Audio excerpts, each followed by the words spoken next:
Hey guys, in this video, I'm going to show you how I made this cool custom-made aluminum bar. I carved out the pattern from polystyrene XPS foam using my CNC router.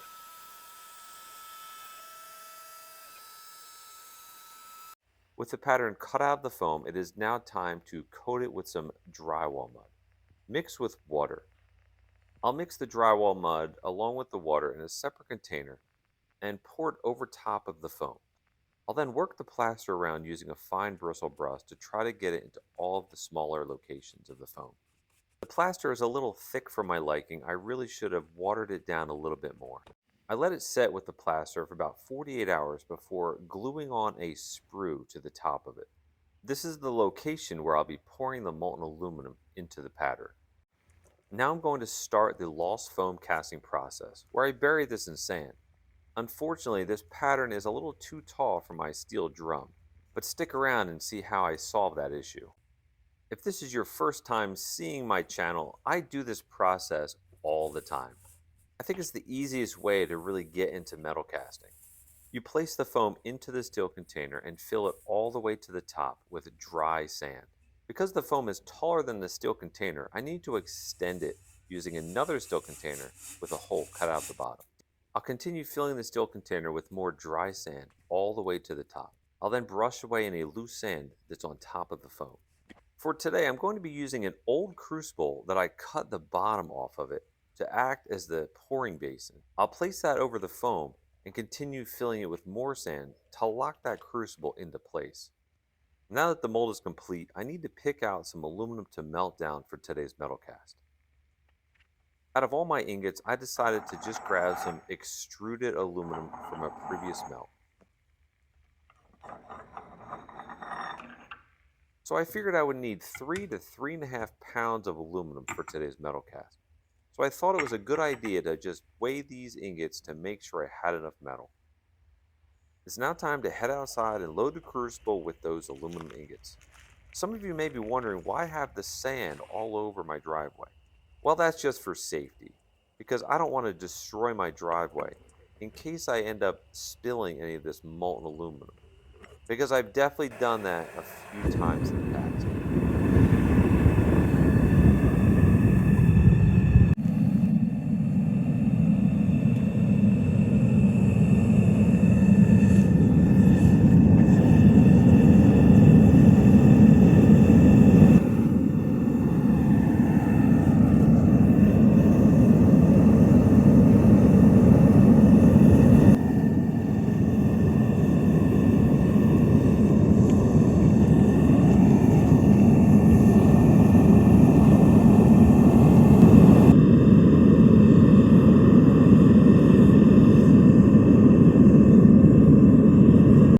Now that I melted down those aluminum ingots, it's now time to check the temperature. I'm aiming for about 1900 to 2000 degrees Fahrenheit. I always like to preheat my crucible lifting and pouring times before handling the crucible. I don't think it's a good idea to be handling the crucible with cold metal. It's now time to remove the crucible from the furnace and pour that aluminum into the mold that I previously made. It's going to burn away the foam and take its shape.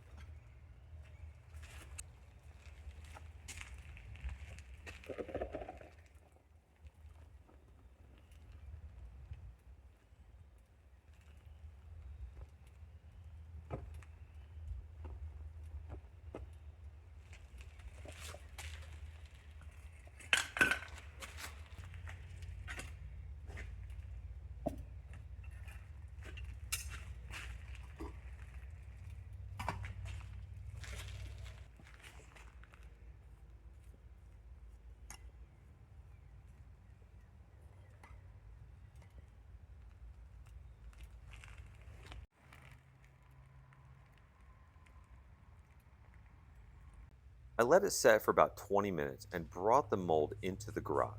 I'm going to take this apart piece by piece.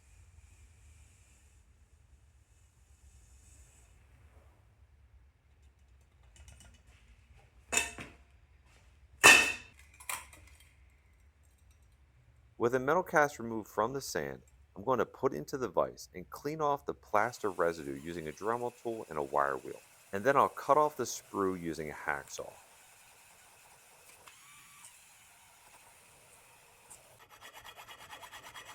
And here is the custom aluminum bar. I wanted to leave it like this, but I decided to add some aluminum black to it to really make it pop. I wasn't sure how much of it I really wanted to do, but I decided on just doing the Jeep. I may add some more aluminum black to the tire tread on the left of the Jeep, but I'm not sure. Let me know what you guys think in the comments. And now we're going to see what this thing weighs. Because in the beginning, I thought 3 to 3.5. And would you look at this? It weighs 2.9 pounds of aluminum.